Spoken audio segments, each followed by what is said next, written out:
Elena creía que su vida era un edificio perfectamente diseñado.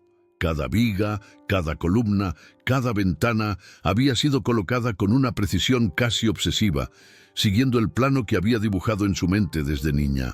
A sus 29 años, como arquitecta, sabía que la clave de cualquier estructura duradera eran sus cimientos. Y sus cimientos, pensaba ella, eran de puro granito, su amor por Marco. Sin embargo, no sabía que bajo el reluciente mármol de su felicidad, los cimientos ya estaban fracturados, podridos por una mentira que estaba a punto de derrumbarlo todo. El apartamento, en el barrio de Palermo, olía a café recién hecho y a promesas. La luz del sol de la mañana de Buenos Aires se colaba por los ventanales, iluminando las partículas de polvo que danzaban en el aire y los restos de confeti de una boda que aún parecía un sueño. Elena, con su largo cabello castaño recogido en un moño desordenado, doblaba con cuidado un vestido de verano y lo metía en una de las dos maletas abiertas sobre la cama. En 3 días estarían en la costa italiana, en una luna de miel que Marco había planeado como una sorpresa espectacular. Todo en él era espectacular. Lo conoció en un viaje de trabajo, un torbellino de carisma y sonrisas que desarmaron su naturaleza metódica. Marco era un empresario, siempre ocupado, siempre con una historia fascinante que contar. En menos de un año se había convertido en el centro de su universo, el pilar maestro de su existencia. Sus amigos lo adoraban, su familia lo consideraba el yerno perfecto. ¿Cómo no hacerlo? Él recordaba el cumpleaños de su madre.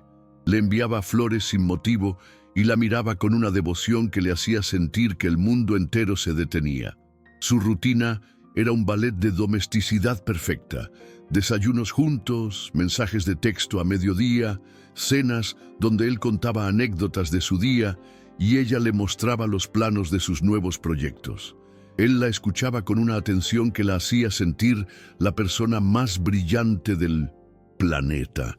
Su red de apoyo era sólida como una roca. Sus padres, su hermana menor y un círculo de amigos que celebraban cada uno de sus logros. La vida era segura, estable y el futuro se extendía ante ella como un plano limpio, listo para ser llenado de hijos, viajes y risas. Pero incluso en las estructuras más perfectas, a veces aparecen grietas. Eran casi imperceptibles, fisuras delgadas que Elena, en su felicidad, se negaba a ver. Una vez, el mes anterior, una tarjeta de crédito de Marco fue rechazada en un restaurante caro. Él se rió, nervioso, culpando a un error del banco mientras sacaba otra sin problemas. Elena no le dio importancia. ¿A quién no le había pasado? Luego estaban las llamadas. A veces su teléfono sonaba y él se apartaba al balcón para hablar en susurros. «Cosas del trabajo, mi amor», decía al volver, dándole un beso en la frente para disipar cualquier duda. Ella, que valoraba la confianza por encima de todo, elegía creerle. Cuestionarlo se sentía como una traición a los cimientos que estaban construyendo juntos. Incluso su mejor amiga, Sofía, sembró una semilla de duda sin querer. «El otro día juraría que vi a Marco entrando a un edificio en San Telmo», le dijo. «Pero no puede ser. ¿Qué haría él por allá?» Elena se encogió de hombros. «Tendrá un doble por ahí», bromeó y cambiaron de tema. Su mente, tan hábil para detectar fallas en un diseño, se negaba a encontrarlas en su propia vida. Minimizar, justificar, seguir adelante. Esa era su estrategia, inconsciente para mantener intacto su mundo perfecto. Aquella mañana, mientras el aroma del café llenaba la cocina, Marco la abrazó por la espalda, apoyando la barbilla en su hombro. «¿Lista para la mejor aventura de nuestras vidas, señora Rossi?», susurró en su oído. Ella se giró, le dio un beso y sintió esa oleada de gratitud que la invadía cada vez que lo miraba. Él era su hogar. Fue entonces cuando su teléfono sonó sobre la mesita de noche. Un número desconocido. Elena contestó con un despreocupado «¿Hola?». El silencio al otro lado duró un segundo de más. Luego, Una voz femenina, formal y carente de cualquier emoción, habló. ¿Hablo con la señora Elena Torres? Sí, soy yo, respondió, aún con una sonrisa en los labios, pensando que era una llamada de telemarketing. Señora, lamento molestarla en un momento así, dijo la voz, y la pausa que siguió fue tan pesada que congeló el aire tibio del cuarto. Hubo una irregularidad en la revisión de los documentos de su matrimonio. Es mejor que venga a verlo personalmente. Una punzada de ansiedad fría y aguda le atravesó el pecho. Una irregularidad. Seguramente un error burocrático. Un apellido mal escrito. Miró a Marco, que leía las noticias en su teléfono, ajeno a todo. Claro, vamos para allá, dijo ella, preparándose para contarle a su esposo sobre el molesto contratiempo, pero la voz la detuvo en seco, tajante, helada. ¡No! La palabra fue un golpe. «Venga sola». Elena frunció el ceño. ¿Por qué sola? El corazón empezó a latirle más rápido, y entonces la frase final, la que hizo que el suelo se abriera bajo sus pies. Y, bajo ninguna circunstancia, le diga a su esposo. Colgaron. Elena se quedó inmóvil, con el teléfono pegado a la oreja. El sol que entraba por la ventana de repente se sentía agresivo. La taza de café sobre la mesa parecía un objeto extraño. El mundo se había inclinado sobre su eje. Miró a Marco. Él levantó la vista y le sonrió. La misma sonrisa que la había enamorado. La misma que, ahora por primera vez, parecía la máscara de un completo desconocido. El calor del apartamento se había desvanecido, reemplazado por un frío paralizante que le subía desde los pies. Cada palabra de aquella mujer era un martillazo contra los cimientos de su vida, y Elena sintió, con un terror visceral, que todo estaba a punto de venirse abajo. El viaje en taxi hasta el registro civil fue un borrón de semáforos y bocinas. La mente de Elena, usualmente un santuario de orden y lógica, era un caos, de preguntas sin respuesta. Un error en la fecha, un apellido mal escrito. Cada posibilidad era un clavo al que se aferraba para no caer en el abismo del miedo. El edificio, un monstruo de concreto gris, la recibió con una frialdad que se le metió en los huesos. Era el antónimo de su vida, de su hogar soleado, de su futuro brillante. Dentro, el aire olía a papel viejo y a desesperanza. Se anunció en un mostrador de acrílico rayado y una mujer le indicó que esperara. Cada segundo era una tortura. Observaba a las parejas que entraban y salían, algunas con la alegría ingenua que ella misma había sentido semanas atrás, otras con el peso de los finales. Se sentía como una impostora en ambos mundos. Finalmente, su nombre resonó en el pasillo. La condujeron a una oficina pequeña, claustrofóbica. Detrás de un escritorio de metal, una mujer de rostro severo y anteojos de marco grueso la miraba sin expresión. No hubo un buenos días, ni una sonrisa de cortesía, solo un gesto con la mano para que se sentara. El silencio se estiró, tenso y pesado. «Señora Torres», dijo la funcionaria, su voz tan plana como el escritorio que las separaba. Deslizó una carpeta a través de la superficie laminada. «Esto es lo que encontramos». Elena abrió la carpeta con manos que no le obedecían. Lo primero que vio fue una fotografía. Era Marco, la misma sonrisa, los mismos ojos que la habían mirado con devoción esa misma mañana. Pero el nombre debajo de la foto no era Marco Rossi, era Alejandro Ferreira. El aire abandonó sus pulmones en un silbido mudo. Sus ojos recorrieron el documento, una fotocopia de un acta de matrimonio, vigente, fecha, 5 años atrás, el nombre de la esposa, Laura Jiménez, y en la esquina inferior, una anotación a mano, rodeada por un círculo rojo como una herida abierta en el papel. Un hijo, Lucas Ferreira Jiménez, 4 años. El mundo se detuvo. Luego se inclinó y se partió en 1000 pedazos. El sonido de su propia sangre latiendo en sus oídos era un estruendo ensordecedor. La oficina se encogió, las paredes se cerraron sobre ella. El edificio perfectamente diseñado de su vida no tenía una grieta, no tenía los cimientos fracturados, simplemente no existía. Era una maqueta, un espejismo construido sobre un terreno baldío de mentiras. La mujer frente a ella seguía hablando, pero sus palabras eran un zumbido lejano. Bigamia, fraude, estafa. Elena no recordaba cómo salió de allí. Solo sabía que de repente estaba en la calle. El sol de buenos aires le quemaba los ojos y el ruido de la ciudad era una agresión física. Se metió en un taxi como un autómata. Dio su dirección con una voz que no reconoció como suya. En el reflejo de la ventanilla no se vio a sí misma, sino a una extraña. Una mujer con el rostro pálido, los ojos vacíos y una máscara de terror congelada en sus facciones. Tenía que actuar. Esa fue la única idea clara que logró abrirse paso a través de la niebla del shock. La arquitecta dentro de ella, la que sabía que un movimiento en falso podía derrumbarlo todo, tomó el control. No podía llegar a casa rota, no podía dejar que él viera la demolición. No sabía con quién estaba casada, no sabía de lo que ese hombre Alejandro era capaz.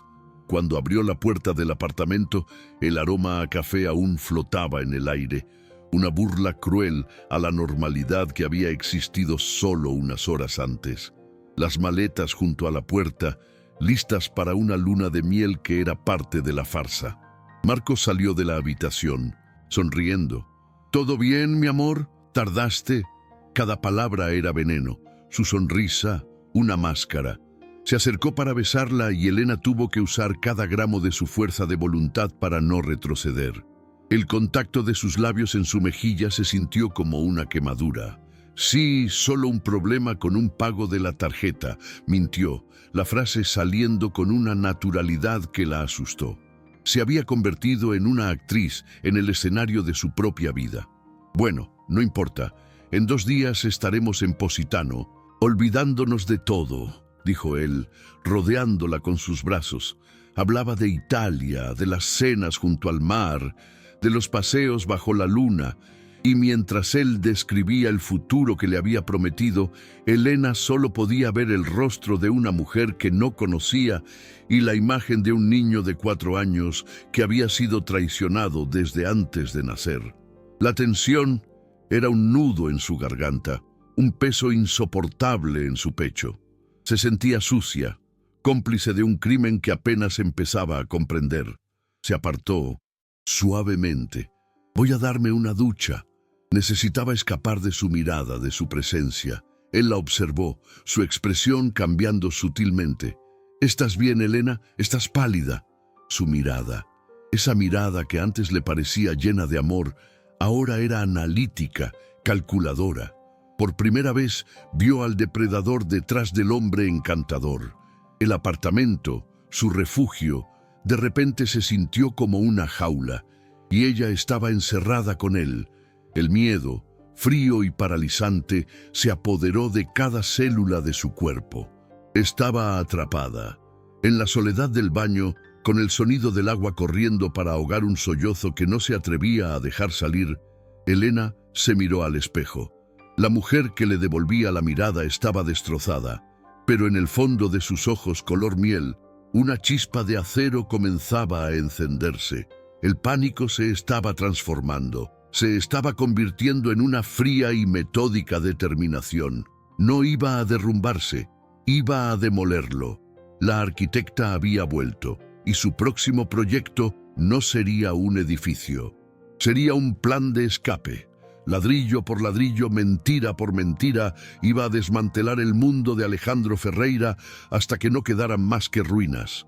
Las noches que siguieron fueron un infierno helado, una actuación macabra en el escenario de su propia casa. Elena se movía con la precisión de un autómata, sonriendo en los momentos adecuados, riendo de sus chistes, dejando que la abrazara mientras su piel se erizaba de repulsión.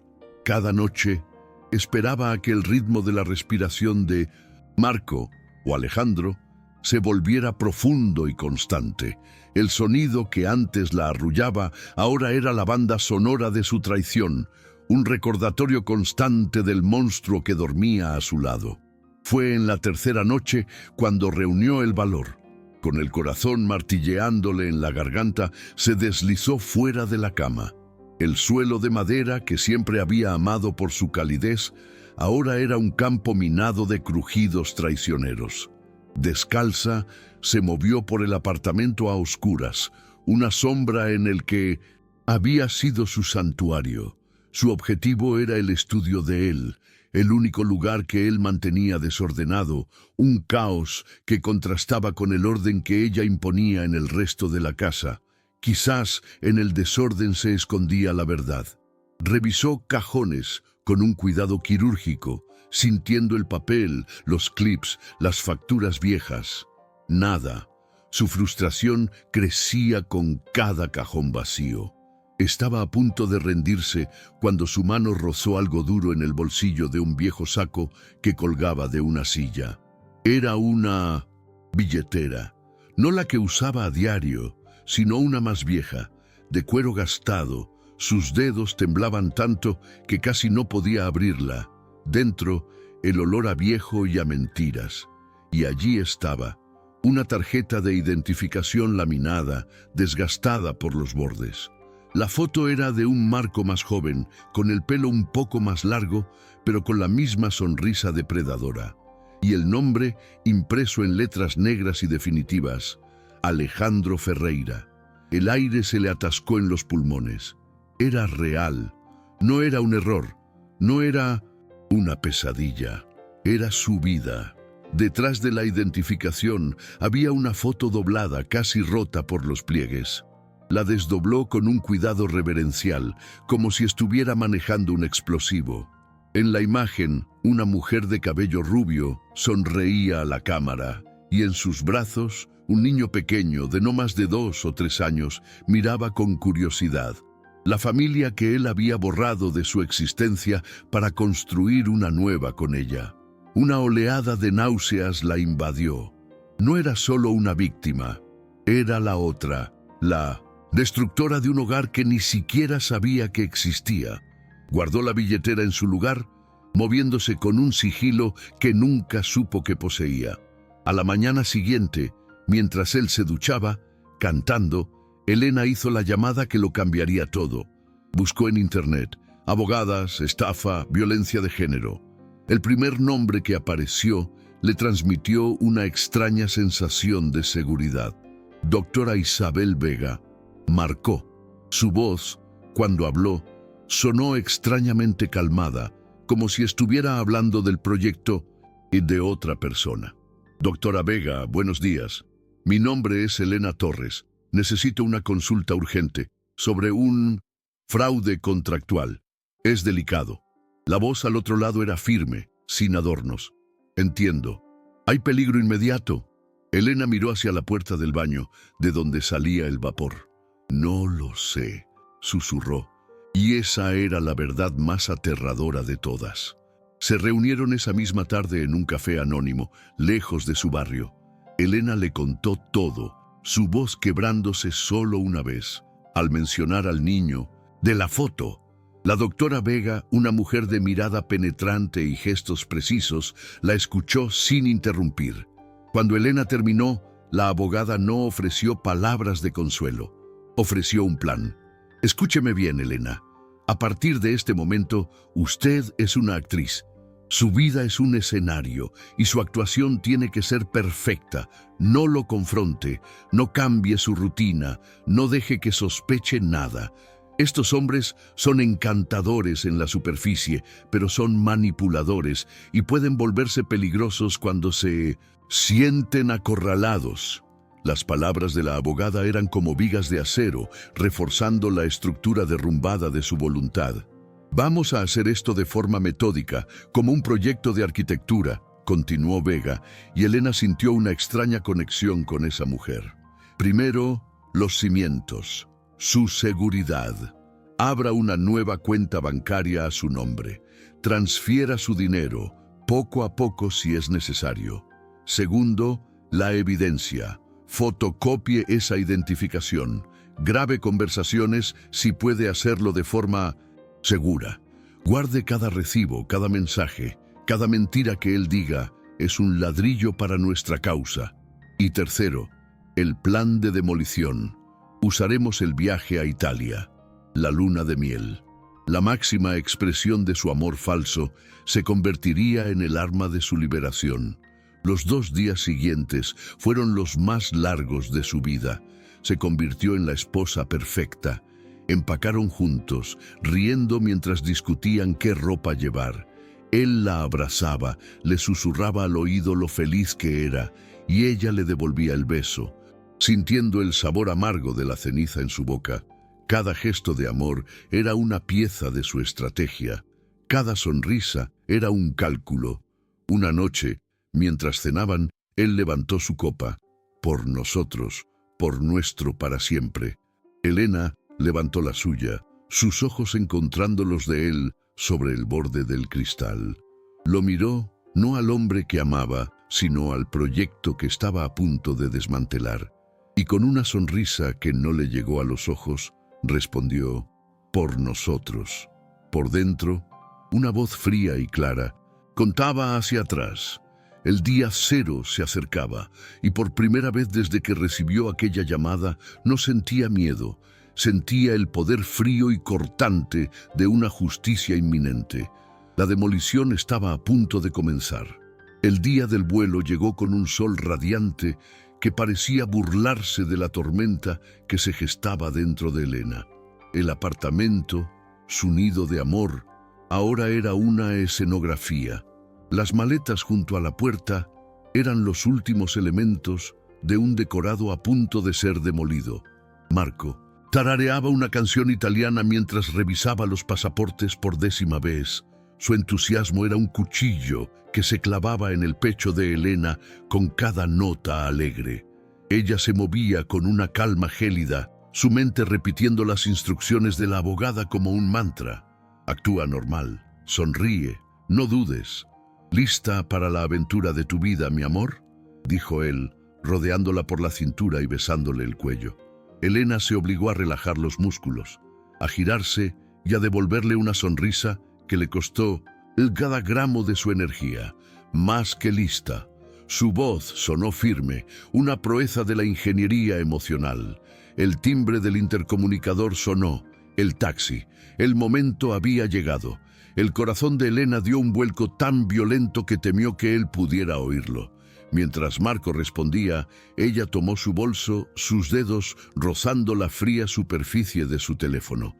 Era ahora o nunca. «Bajo en 1 minuto», le dijo Marco al taxista, colgando el auricular. Se giró hacia ella, sus ojos brillando. «Vamos, Sera Rossi.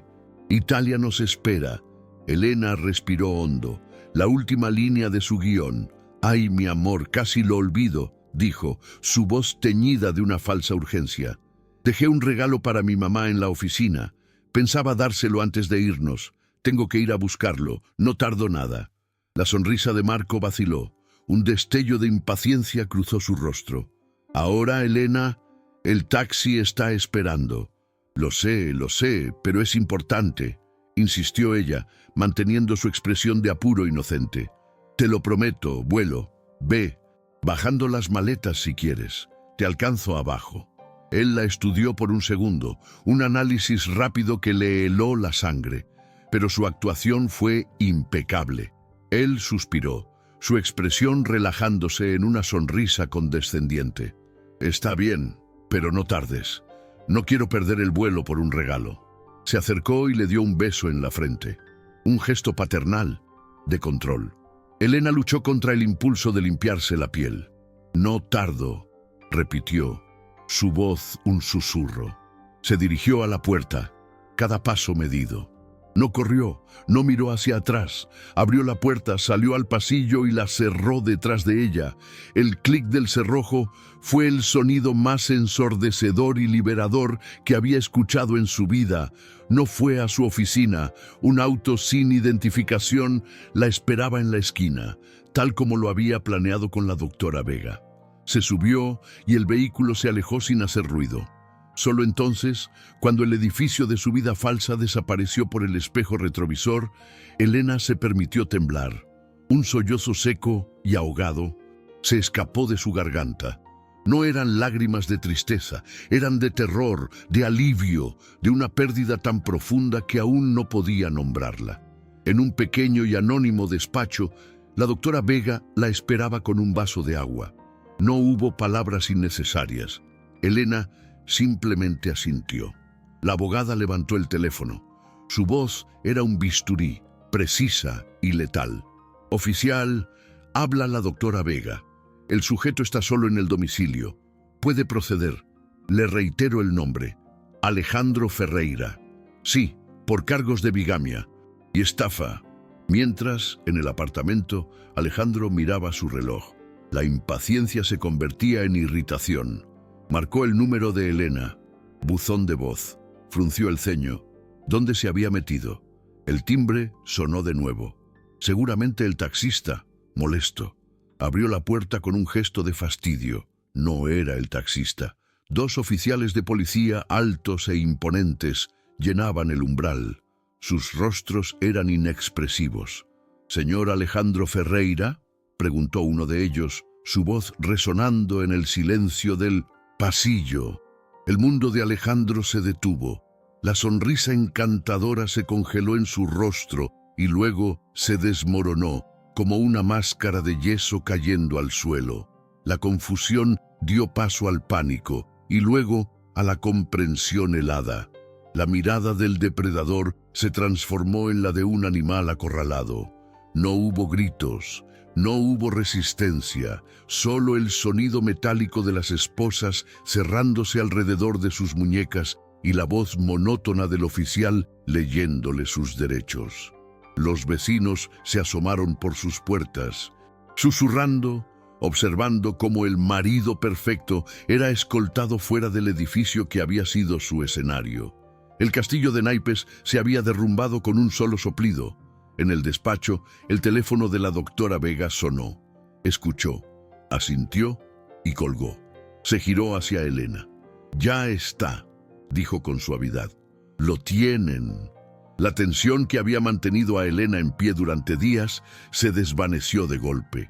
Su cuerpo se desplomó en la silla, no con la euforia de la victoria, sino con el peso aplastante de la devastación. Estaba a salvo. Era libre y estaba completamente rota. Había demolido la estructura de mentiras, pero ella estaba parada en medio de los escombros de su propia vida. El silencio en la habitación no era de paz, sino el eco de un derrumbe. La cicatriz en su alma acababa de abrirse y sabía con una certeza dolorosa que nunca volvería a cerrarse por completo. Los días que siguieron fueron un lienzo en blanco manchado de gris. El silencio en el apartamento era una entidad física, un peso que se asentaba sobre sus hombros y le dificultaba respirar. Cada rincón, cada objeto estaba impregnado de una memoria que ahora era tóxica. La cafetera que él le regaló por su cumpleaños, la manta en el sofá bajo la cual vieron tantas películas, las fotos de su boda que ahora parecían postales de una vida que nunca existió. Elena se movía entre los escombros de su felicidad como un fantasma, envuelta en una bata que no se había quitado en 3 días, con el cabello suelto y enmarañado, un reflejo del caos en su interior. La abogada le había aconsejado que se fuera, que se quedara con sus padres o con alguna amiga, pero Elena se negó. Necesitaba estar allí, en el epicentro del desastre, para entender la magnitud de la demolición. Era su forma de procesarlo, como un arquitecto que estudia las ruinas de un edificio colapsado para entender por qué fallaron los cimientos. El problema era que cada pieza que levantaba, cada recuerdo que examinaba, solo revelaba más mentiras. La vez que él dijo que tenía que viajar a Córdoba por trabajo, estaba con su otra familia, la llamada misteriosa en el balcón, ¿era su hijo diciéndole buenas noches? Cada acto de amor que ella había atesorado se convertía en un acto de traición. El dolor no era una puñalada limpia, era una infección que se extendía lentamente, pudriendo todo lo que había sido bueno. Sus amigos la llamaban. Su hermana aparecía en la puerta con comida que ella apenas tocaba. Todos la miraban con una mezcla de lástima y horror que la hacía sentir como una extraña en un zoológico. Les sonreía con una mueca vacía, les decía que estaba bien, que solo necesitaba tiempo. Pero la verdad era que no sabía si alguna vez volvería a estar bien. ¿Cómo se reconstruye la confianza cuando la persona en la que más confiabas resultó ser una obra de ficción? Se sentía ingenua, estúpida. La arquitecta metódica, la experta en detectar fallas estructurales, no había visto la grieta más grande de todas, la que corría justo por el centro de su propia vida. Una tarde, mientras miraba sin ver la lluvia golpear contra los ventanales, su celular vibró sobre la mesa de centro. Lo ignoró.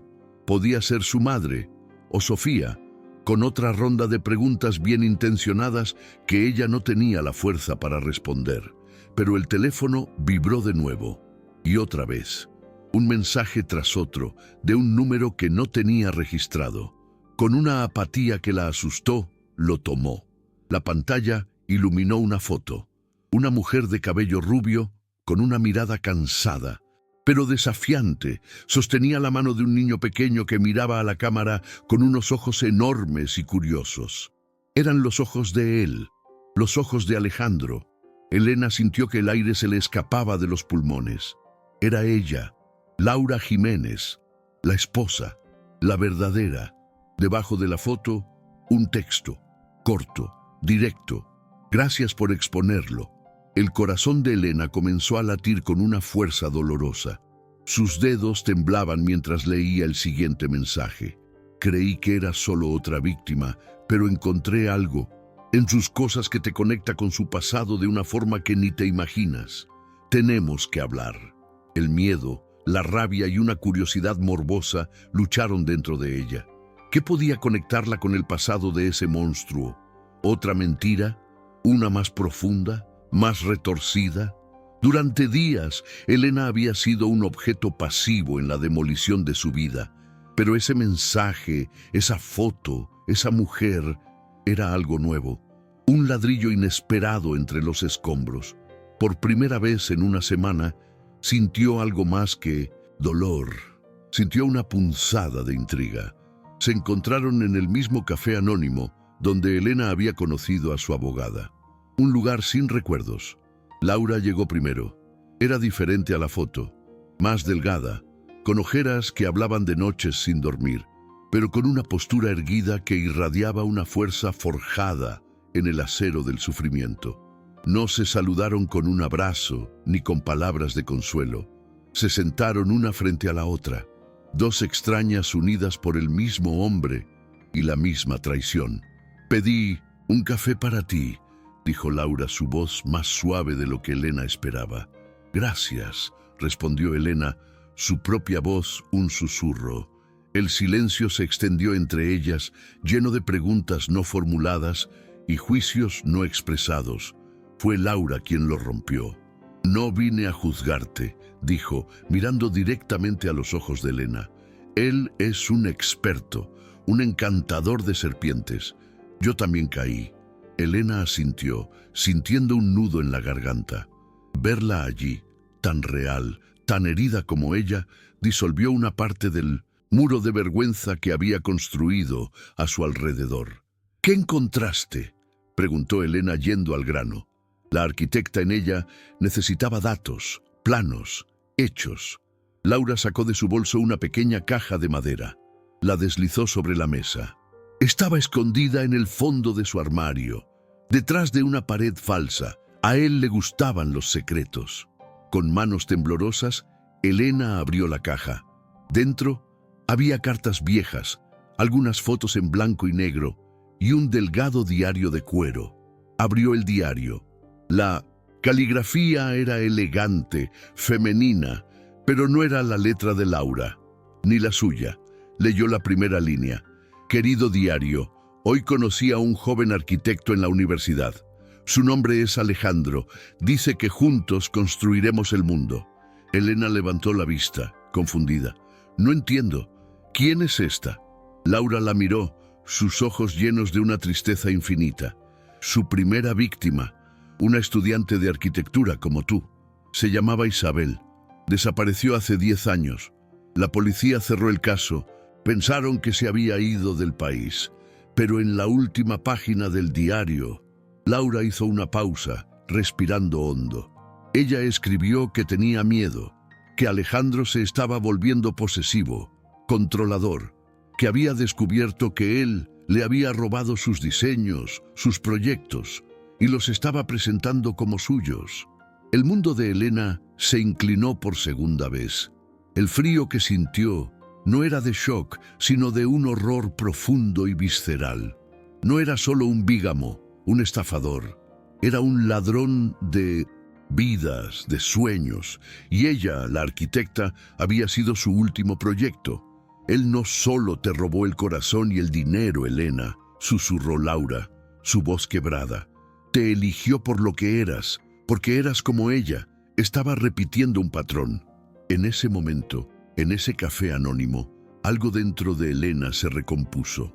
No con la fragilidad del cristal, sino con la dureza del concreto armado. La pena se transformó en una furia helada. La vergüenza se convirtió en determinación.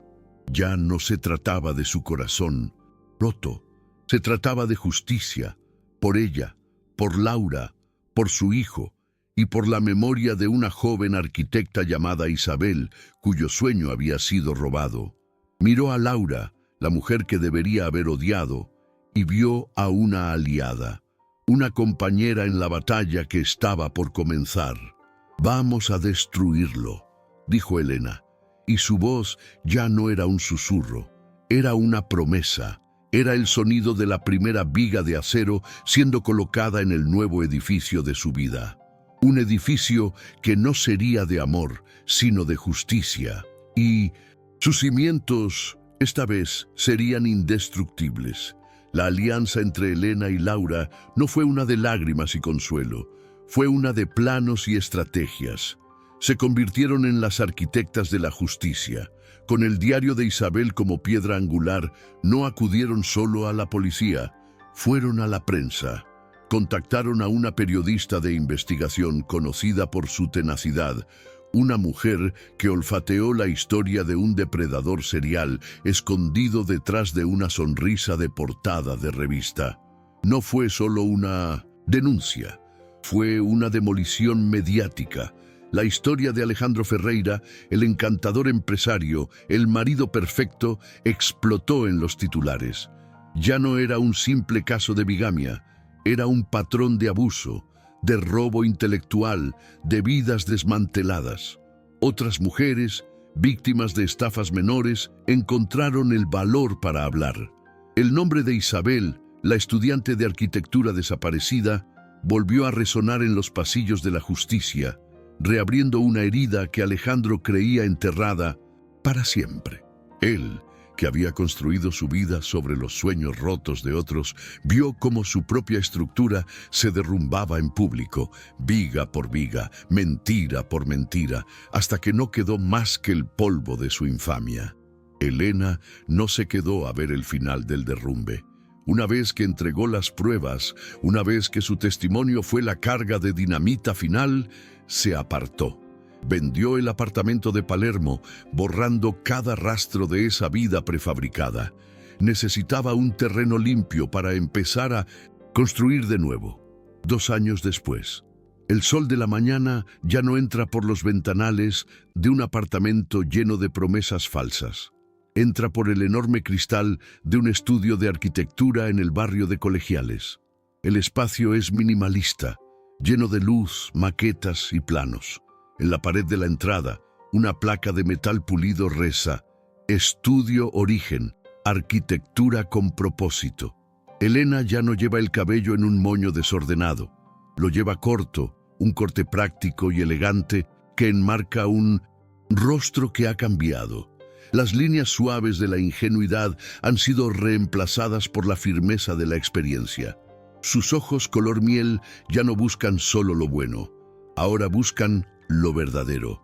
Viste un pantalón de trabajo y una camisa sencilla, y sobre una enorme mesa de dibujo revisa el plano de su último proyecto. Un refugio para mujeres víctimas de violencia, diseñado no como un escondite, sino como una fortaleza de renacimiento, con espacios abiertos, jardines interiores y talleres de capacitación. Los cimientos tienen que ser el doble de profundos aquí, le dice a un joven arquitecto a su lado, su voz tranquila pero con una autoridad inquebrantable. Esta estructura no puede permitirse ni una sola fisura. Suena su teléfono. En la pantalla, una foto de Laura y su hijo Lucas, ahora de 6 años, sonriendo en un parque. Elena contesta, y su rostro se ilumina con una calidez genuina. «Hola Lau, ¿cómo está mi ahijado favorito?» Su amistad, forjada en las cenizas de la traición, se ha convertido en el pilar más sólido de su nueva vida. Se reúnen cada semana, no para hablar del pasado, sino para celebrar el presente. Hablan de las travesuras de Lucas en la escuela, de los nuevos proyectos de Elena, de la vida que ambas han reconstruido con una paciencia y una fuerza que no sabían que poseían. Laura, con el dinero recuperado del juicio, ha montado una pequeña librería, un santuario de historias donde ella controla el final. Después de colgar, Elena se acerca a la ventana. Abajo, en la calle, la vida de Buenos Aires bulle con su energía caótica y hermosa. Piensa en la mujer que fue, la que doblaba un vestido de verano para una luna de miel que era una mentira. Sentía que su vida era un edificio perfecto, sin saber que estaba construido sobre arena. Ahora su vida era diferente. No era perfecta. Tenía cicatrices, grietas reparadas, zonas que siempre serían más sensibles al frío, pero era suya, y era real. La caída le había quitado todo: su amor, su seguridad, su confianza en su propio juicio.